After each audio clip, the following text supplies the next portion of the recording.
I wanted to talk about if it felt good, it can't be bad, right? Coming out of a cult can be confusing because you feel like there were good things and you're reaching to figure out, like, how was some of it good? Like, and you might be grieving that, or you might be wanting to go back. This is in response to a question that I got that says, um, I'd love to chat to that space between being in this cult and all the great things that came. This is someone who left the same cult that I did. What the hands on process contributed, how I raised my kids with the tools and hurdles I overcame during my time, to now wondering, was any of it real? Did I need all of that? Or is it simply now realizing I was all that anyways?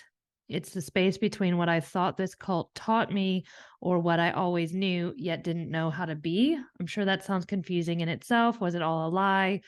Why did it seem so good? Was it actually that great? Or do we have all that magic in us always? Head spinning stuff, really. Anyone still running and enjoying the processes?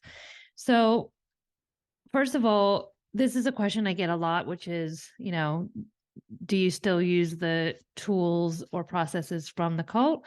And what tools or whether to use them is really a personal decision. And I think it can be one that evolves over time as your understanding of what they are deepens. And as you find other tools that don't come with as much complexity and perhaps baggage, I would be very, very careful in doing anything that essentially puts you into a hypnotic state, especially while simultaneously listening to leaders of that group. It just leaves you wide open for any indoctrination or suggestions that they want to put in you. It's a lot of what they do is it puts you into an altered state whereby your mental capacities aren't all there, and whatever it is they want to say to you gets in at a different level. It's problematic also because there isn't any transparency about what they're doing while you're in that state, or even that they are putting you into a sort of hypnotic state. At most, what they tell you is it's fine if you sleep through class, you'll get the change anyway. Don't you wonder why you don't have to be awake for change to occur, and why it is bypassing your mind? And why is that, from this cult's perspective, such a good thing? So, backstory, I came to this cult with a lot of grief over the suicide of my brother, a lot of trauma from abusive relationships with narcissists, and I was basically in a lot of pain. I think people in general are always seeking an easy solution. Quicker and easier will always sell more than long, hard roads through something. Like, that's why alcohol is a $1 billion industry and recovery work is like something you can hardly charge for. That's why liposuction and diet pills are like way more attractive than eating healthy and going to the gym. It's lazy. We're lazy. It's human nature. No one wants to go to therapy and work hard on their issues. But here's the problem with using these sort of tools. And this is something I only learned about after I left. So this is something that's very common in cults, is that whatever it is that they're selling, whether it's religion or it's a political point of view, or it's, in this case, personal development tools, they seem to provide a simple solution to life's complex questions and complex situations. So they always have the easy answer. And it's this one miraculous thing that's better than everything else. And it's faster than everything else. And it'll work better than everything else. And it's something that, no one else knows about. In this case, this cult offers what they call a clearing statement, which is a set of words that are put together according to the leader to clear away hundreds of thousands of limitations and set not only you free, but everyone connected to you through all space, time, dimensions, and lifetimes. They also offer a hands-on body process on the head that is similarly said to clear away lifetimes of judgments, like hitting the delete button or reset button on your computer. Poof, voila, it's all gone. Who wouldn't want that? It's a great marketing tool. So here's the bad news. There's something called spiritual bypassing. So the term spiritual bypass was originally coined by a psychotherapist in the 1980s. His name is John Welwood, and he expanded on the work from a Buddhist master. And in a nutshell, spiritual bypass is the use of spiritual practice as a defense and denial against dealing with personal pain. Nigel Hamilton refers to it as false sublimatio, to ascend before dealing with our inner consciousness, or a type of premature transcendence. Spiritualism is used as a cloak to hide, with no real personal growth taking place, a kind of transpersonal rationalization. So people can fall into bypass as a means of avoiding or hiding from unfinished business. I'm going to link to this article that I found about spiritual bypass so you can research it if you like. Basically, it's something that bypasses the actual work that you need to do to heal something, that unfun stuff that no one wants to do, where it actually just sucks. Grief sucks. Depression sucks. Anxiety sucks. Like, no one wants to have to sludge through that and do the actual work to heal it. And groups like this will tell you don't have to. There's an easier way. Just come to our tens of thousands of dollar program and erase all that stuff. I was going to say funny thing. It's not funny. Here's the irony. They know that it isn't actually doing what they're saying. I have had conversations with the leader of this group who says in his intro classes, so the intro classes they do for beginners that never have seen them before, and they're very careful to do the light version of whatever, not to scare off people, because you've got to get them in first and make them feel good. So he tells this story how when he found this work that he was didn't want to live anymore, had set the date to kill himself and was planning to die, and then he had this session and lay down on the table, woke up laughing, and never wanted to kill himself again. Well, guess what? That's not true. He's literally had many times since then that he has been in that same dark place, but he doesn't share that. And, fair enough. Like, we all go through hard stuff, but don't sell that this is going to make your, suicide desires go away after an hour treatment. Like, that's what they're selling. And it's not real, and it's not even real for them. But no, they freely say, we don't tell people that part because they would never come. Yeah, well, that's called unethical. You're selling something that's not actually going to do what you're saying. So, there are different types of spiritual bypass. In this article, it outlines 3. One is the aggrandizement bypass. So those who present themselves as superior enlightened beings in order to avoid their personal insecurities. The author says, I've experienced this type of bypass in a group situation. So have I. I noticed that this bypass type allowed for a great distance to emerge between us and this so-called awakened soul, as we couldn't possibly understand what they were experiencing. It's a way of disconnecting from others and shutting down. So the leaders of this group do this aggrandizement bypass. We're more conscious than you are, and you couldn't possibly have the awareness that we have, although you can try by coming to all of our classes and paying us lots of money. Number 2, the guru bypass. This is when we might heavily rely on the teachings of a spiritual guru as our mantra for dealing with any difficult feelings or situations.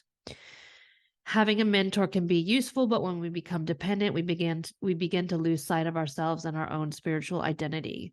So in this group, they say don't ask us, ask yourself. Don't, we don't have the answers. You do. We're empowering you to know that you know.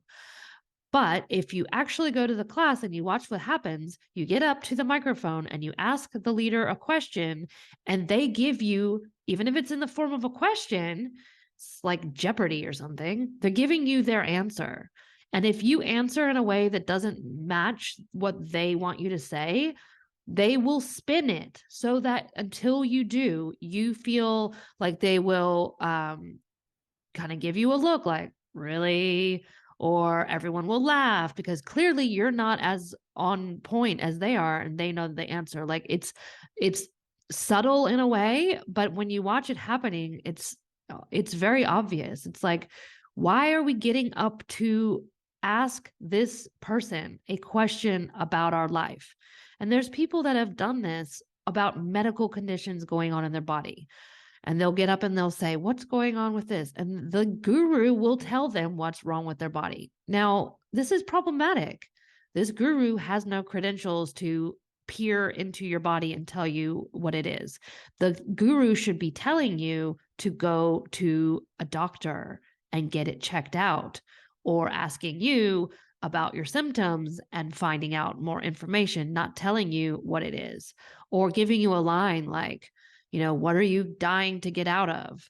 Or making you feel like you're choosing it, or telling you that you're choosing it. There's literally been people in this group, and all the groups, but in this one that I know of, who didn't get medical attention because they were told, well, you got to decide whether you want to live or die. And it comes down to a choice. And until you choose to live, there's nothing else that you can do that matters.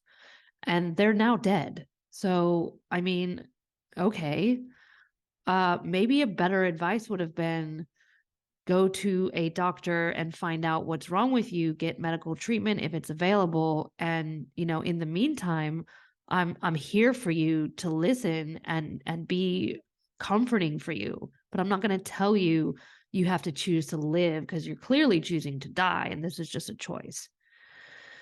And one thing on a personal note, this has done for me, I feel like for 12 years, rather than actually heal the stuff that was going on, like I left and it was all sitting there waiting for me.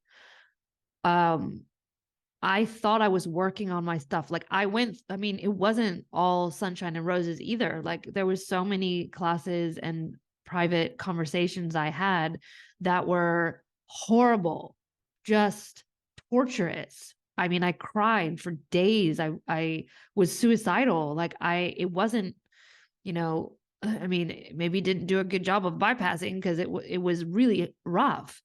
But I don't personally believe that any of the stuff I came in with was healed through those 12 years of doing this nonsense. It was all sitting there waiting for me when I left. It all kind of came in colliding. Teaching people that they don't have feelings and emotions, it's really difficult to process your emotions when you're just told you don't have any. And when you have feelings, you're just told to go listen to Patsy Cline sing about feelings. Human beings have feelings. And although this group tells you you're not human, you are a person, you have feelings, you have emotions. Not acknowledging them doesn't make them go away. And telling you that you can just run this process and, feel better. Yeah, you will feel better. And maybe that's where you need to be right now. But again, with the alcohol example, it's not fixing anything. It's an avoidance. It's bypassing what actually is going on. So it's still there when you come out. I was listening to a podcast with Mark Vicente, who was a producer of What the Bleep, the movie. And he was in Nexium, another cult, for a long time. And he said the same thing. He said all the stuff he thought he was working on in there was sitting there waiting for him when he left. Like, it's not actually, you're not working through it when you're doing spiritual bypass. So that's my answer to why did it seem so good? There are hypnotic tools they're using. There's feel good, quick and easy solutions they're giving you that are essentially band-aids. They're bypassing the actual issue, which is like a really fancy way of distracting you from what's happening, but it's not healing you. It's not healing the trauma, the abuse. Maybe it makes you feel better, but is it really doing the work that you need to do? There's no magic pill to get through stuff that has happened to you or you're suffering with. You know, it makes me really angry. Like there was a post that someone's spreading around today about, if people don't pay you, it's because they don't want the change. If people don't want to pay, it's because they don't want to change. People who desire to change will pay happily. What a privileged point of view. And it happens to be said from the daughter of this cult leader. I mean, talk about privilege. Yeah, it doesn't take into account a lot of factors. I'll just leave it at that. Also, when you get out of a cult and you have no money, um, it doesn't mean you don't want to change because you can't afford something. But I'm glad that people can't afford her stuff because then they won't suffer from being indoctrinated by her and being abused by her. If you research spiritual bypassing, you understand what it is, and you're left feeling like, okay, then what? I mean, there are resources. I'll list again some of the ones that have helped me. None of them are quick and easy. I think that educating yourself is not a quick solution, but it does work. Understanding some of these concepts and actually working through trauma, knowing how your brain was messed with and doing work to heal it and recover, it takes time. I've talked to people who left 3, 4, 5 years ago, and they're still healing. This cult will tell you it's because they left and their life has fallen apart. I'll tell you that it's because of the damage that was done to them in the group. And the longer they were in, usually the more damage, although sometimes they can do a lot of damage in a short period of time. So, but good news is people are coming to me that are just finding this cult and already getting turned off by them. So keep up the bad work, gurus, because you're digging your own grave. I think that's a really good sign. People are waking up much faster. And again, this is just me doing my part to educate people on what they're really up to and what they will lie to you about, because I was in for 12 years. I saw a lot of the behind the scenes, and I'm just glad I'm out. Hope this helps. Keep the questions coming, and thanks for watching and sharing with people who you feel need to hear this.